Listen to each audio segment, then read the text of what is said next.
First of all, I got my best friends in the world here that came to the game tonight. It was such a treat. I love you guys. I give Eastern Kentucky a lot of credit. You know, they played a heck of a game. I've known A.W. Hamilton for a long time. He started at Wake Forest his first year, and my first day in college coaching, I arrived on campus, didn't know where the heck I was, and the first person I met was A.W. Hamilton. A big smile on his face and a firm handshake, and we've been friends ever since. And he does a heck of a job.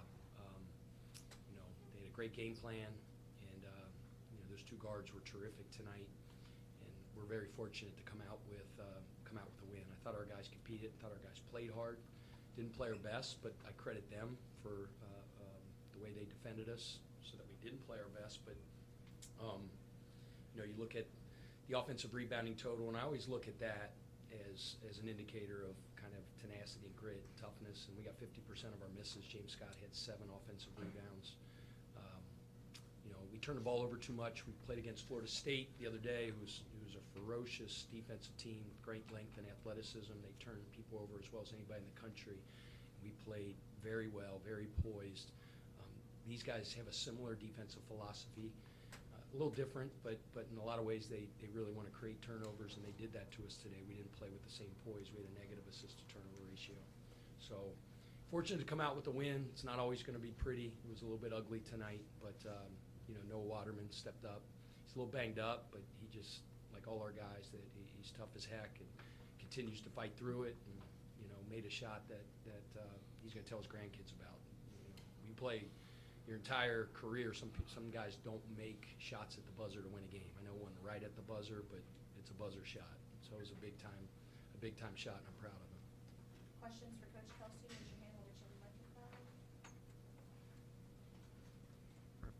microphone. Coach, do you attribute any of maybe the loss of focus or not being as crisp as you were against FSU to kind of like the holiday hangover, guys coming back off of the Christmas break, things like that? I don't think we had a loss of focus. If you were at practice the last couple of days, you would see a team that was engaged, locked in, leaning forward in scouting report, on it in every single repetition, going hard as heck the other day. They were like that yesterday. They were like that today at the walkthrough early in the morning. And they never cease to amaze me in that regard. Our guys are pros when it comes to the process, and that's what we focus on. You can't always truly control the outcome, and but I thought our process and our preparation was great. There was no holiday hangover. There was nothing. I mean, I would be honest with you. If I said they came back and we were full of crap in practice, and I would tell you, like, they were great. You credit Eastern Kentucky. They were good tonight, you know, and did some really good things, and in many ways deserved to win. It's the way it goes sometimes. We found a way at the very end. You know, I'm proud of our guys for how hard they played. Didn't play our best, but I thought they played hard. Back here in the back. Coach, earlier before the second half, you told your team and challenged them to play the best defense they played all season. What can you say about your team's defensive effort over the whole game? How'd you hear that? How'd you know I told him that? I was right there. Oh, you're right there. No, we just always, like I always use the word process, and we're really big on that. And we always say the next thing we do is the most important thing in the history of our program. That's always the case. And the game's broken down into 10 4-minute segments, and we really, really focus on being great in our system in those 4 minutes. And then at the end, we come into the media, we talk about what's broken, we talk about how we got to fix it, and then we move forward. When we get to the last 8 minutes, we talk about that being winning time, and that's when we have to be at our best, right? That's when we have to be the best in our system, our grades on rebounding, and blockouts, and defensive system, and all that. So I challenge them with that all the time. You know, the next thing that we do when our guys get together for the weightlifting session tomorrow, I'm going to huddle them up beforehand and let's make this the best weightlifting session in the history of Louisville basketball. That's focusing on the process, and I firmly believe results take care of themselves. So I challenge them in that regard. You know, I have to go back and watch tape. You know, I don't think we were at our best in those 8 minutes, but there's a lot of teachable moments from today, a lot of mistakes we made, a lot of situations that we were in that we'll learn from and be better for it as we move forward. Coach, how disruptive was that zone for you guys? I know they switched to the zone after playing some man Yeah, they did a good job of keeping us off balance. Changed defenses a lot, and when they went to the zone, it stymied us a little bit. But I think we generated some good shots that just didn't fall as well. But yeah, you credit them for changing things up a lot. But that's kind of their system. That's what they do. Yeah, thoughts on, you mentioned the shot from Noah, you get that defensive rebound. There's Yeah. about 8 seconds left. Were there any thoughts, Yeah. to call a timeout, maybe draw something up, or, could you just speak to, your call to kind of just, I mean, let the that play big out? thing was when we got that rebound and kicked it to Rain, we had amazing numbers. It's like Rain had like a 3-on-2, and I'm like, let's go. We're not going to get a better situation than this. Go play. And then he kind of looked at me and hesitated. I'm like, go. So then he goes. I thought he got fouled. We had phenomenal officials. They do a great job, but you're usually not going to get a call like that late. But he drives and kid bumps him, and he literally falls down. The ball kind of like bounces away, and I'm like, oh crap! And then Noah just picks it up, and just goes and makes a big time shot in a big moment. I noticed he had tape on his right thumb. I mean, what? Yeah, he's fine. I mean, everybody's got tape on shoulders, and this time of year, every team in the country's a little bit nicked up and banged up, including coaches. First game back, and quite some time for Kadir. He got into foul trouble Yeah. early. Just thoughts on his path back. Yeah, today. it's hard. I mean, he's been out for 6 weeks and hasn't practiced one time. Now, he's done stuff on the side and running and all that, but, I mean, he didn't get cleared until, let's see, we practiced, so we had practice on 26th. At 3 o'clock, he went to the specialist, the hand guy that did his surgery at like 1 o'clock, and they're like, okay, you're cleared. He jumps into practice. It's just going to take a little bit of time, to get into a rhythm and stuff like that. It's just good to get him out there, get a sweat, feel it, and it's going to be a little bit about a process getting him back into the fold, but he's going to be really good for us. Coach, you've wrapped up the non-conference play. What do you assess your team heading into full just conference play the rest of the season?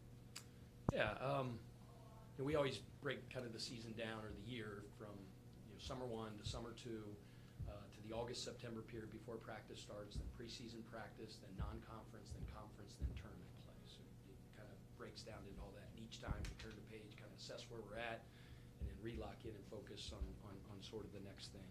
But I go back to what I said before. It's, there's never days where I walk out of practice like, man, we weren't locked in today. Now, we got to go harder. We're not practicing hard enough. We've been a little shorthanded with the injuries that we have, and obviously now with Kadir back, it'll really help. I mean, it helps in a lot of ways. Like, it's very, very difficult to go 5-on-5 in practice the last 5-6 weeks. So we had to adjust some things that we do in terms of how we practice, whether it's duration, whether it's the rigor of the practice and things like that. But I love where we're at, and I love what we're doing. Had some really good moments so far in this first however many months of the season.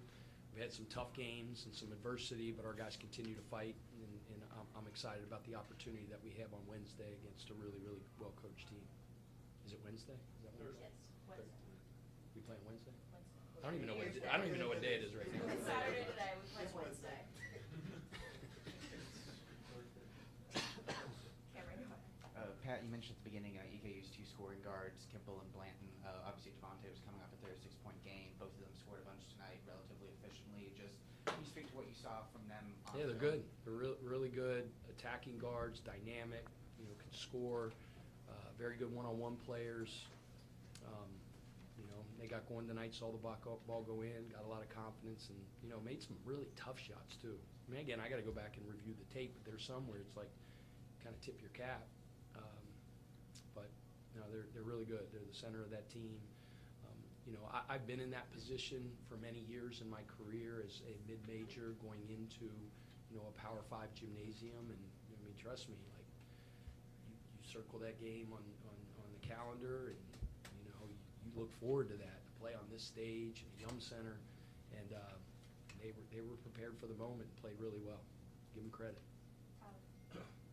Yeah, Pat, you talked about Noah obviously hitting the shot at the end, but what do you think he's meant to this team so far this year? He's kind of played a variety of roles: shot making, rebounding, Yeah. having to guard up. You know, it's tough, man. He's tough. Competes, very good rebounder, willing defender, you know, very good shot maker. You know, you guys have seen these last couple games, you know, maybe since Kentucky and Florida State, starting to play with more confidence. He's shooting the ball better, kind of getting into a rhythm. So I'm proud of him. I think he's going to continue to go like that from here. Seth. So did Chucky get scraped in the eye? Did it look like he came out? He just got- a question about whether he was going to come back in, or how was that going? I mean, I don't know if there was ever a question he was going to come back in, but that dude's tough as nails. Like, you got to rip his eye out. He still might come back in. Yeah, I think he just got poked, you know, right in the eyeball real bad. It was all red. Rubbed some dirt on it, and got back in there. He's a tough kid. Coach, as you just assessed, now that the non-conference slate is over, this is one of the most difficult non-conference schedules that I've seen in forever. With dealing with the injury issues and everything that's going on, how do you assess, you know, how the team has gone through this first month and a half or so? Yeah, it's been a tough non-conference schedule. We knew that going in, and you know, you go back and man, I wish we could have that playback. I wish we could do this. I wish we could have changed some of it, but it is what it is. Got our butts kicked a couple times. We played some really, really good teams, beat them. Had our ups and downs, but like I said before, I like where our team's at right now. All right, thank you.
You guys are both on the court for that last bucket by Noah. Can you just kind of take us through what you saw from your perspective there? Yeah, I mean, it wasn't exactly what we drew up, but they did a good job, the whole night, blowing stuff up and just being aggressive. And we have a lot of guys out there that can, just be smart, be themselves. And Noah did exactly that, and he saw the opening and took it, and he got a bucket. Terrence, the last couple of games you've had around 20 points. Have you felt differently on the court, or is it just kind of hitting? It's just being experienced and stuff, and know that you're gonna have ups and downs. Just staying the course. My teammates always been telling me moving forward that they believe in me when I was struggling and stuff like that, and my coach is doing the same. So it just gave me confidence to stay positive and keep going, and that's what you guys are seeing. Just stay in the course and just keep believing in myself. Yeah, this is the last non-conference game now. It's Carolina and ACC teams ahead. Other than Duke, nobody in the ACC is in the top 25. Where do you see you guys stacking up in the conference? I see us actually doing well. We just coming back from break, and we actually played a good team that was hungry. A couple guys played with coach in the past, so they came in with a little edge. That's a good team over there, and you'll probably see them in March. But moving forward, we know what's ahead. So we're going to go to practice. We're going to get this thing right, and I think we can come out in a good spot in the ACC and be playing in March. Tyler, go ahead. Yeah, I mean, at the same time, we're not afraid of anybody. We, in our eyes, we see the ACC as open. We were right there with Duke, and we're gonna go into every game with that same mentality that we're trying to win. We're here for a championship, and we're not gonna try to settle for less at all. Yeah, you guys have both played a lot of ball and played some games like these. What's the biggest thing you take away from a tight result like that at home against a team most people expect you to beat more than that? A win is a win. Not every game's going to be easy at the end of the day. We're not going to make excuses. Injuries, Christmas break, none of that. We're not going to make any excuses. We're going to give them props, though. They came out, they hit shots at the end. Number 3 and number 10, those were the focal point of their team. And, they got hot. And we got to do a better job. We got to do a better job of containing those type of guys because, North Carolina has the same type of, head of the snake type of guys that we have to lock in on and play team defense on them for sure. Their coaches in here talking about just how important it was to try to mix up defenses on you guys. After you shot so well in the first half, do you feel like that kind of really, hit you guys up harder during the second half, and that's one of the reasons why they were able to get back into the game, or is it something that you kind of felt throughout the game? I feel like it was all us. The game plan was to attack once we get ahead and once we beat the press. I feel like we did a couple of things like far as like slowing it down when we do get ahead. I feel like we should have sped the game up and went in there, played out 2 and get open shots as we was doing early in the game. But as the game went by, we just didn't do that. And we'll go back to practice. We'll watch it on film and we'll get better at it. For both you guys, Noah gets the bucket, but the defense on the other end that that forced the shot, and then you guys got a defense rebound. Can you talk about that possession on defense? And in fact, what were you thinking when you saw the ball in the air? Just kind of, were you thinking maybe bat it down at the end, or did you just say, hey, grab it? I was saying grab it. I ain't gonna lie, because it was just like last year we actually did something like that, and it was a miracle against Kent State. So that's all I was thinking in my head. Like I can't be on the opposite side of that. So when I seen the ball in the air, I immediately thought to steal it because I just didn't want to give it no chance for them to grab it and throw up something crazy and win the game. So yeah. Jamal, what about the defensive possession? Yeah, I mean that's something that we try to pride ourselves on is defense, and we knew that was a really important possession, and we just dug deep. Especially the possession before. Also, I take the blame. Let up an offensive rebound. We should have never been in that position. I take that blame. But we were solid right there, and that's props to our defense. Yeah, just how big is it to have Kadir back, both just in terms of being able to do more at practice, having more bodies in that sense, but then also what will he add to the team as he gets more and more back into the swing of things. Yeah, I mean, he's another aggressive wing that we're going to need down the stretch, especially. His defense, he's versatile, just like a lot of us. I mean, he's another key piece that we need him to play, and we need him back. And coming off an injury, it's always hard to try to get your feet wet. Hopefully it's the next game that he turns it up a notch. So he's gonna rebound. He's ferocious going to the rim. We look forward to having him out there a lot. Yeah, we talked about Noah at the end. Just what has he brought to you guys this year? Some games he's shooting threes, others trying to rebound. Like, what has he meant to you guys as a team so far this season? I think he means a lot to us. Everybody look at him as in making and missing shots, but he's more than just that. Like a good shooter, he's tough. Like his thumb is probably really, really messed up, and he chooses to get it taped and come out there and practice and play with us and actually play hard. So that just means a lot to us. And he get a lot of criticism, but he's one of the toughest guys I probably ever played with, just based off like not ever like taking injury and like just being ready, knowing that we short, and he know that he's a big piece to our team, so he know that that he can't sit out, and he tapes up his thumb and come out there and play hard 2 games in a row. It's just been great. All right, thank you. Thank you, guys.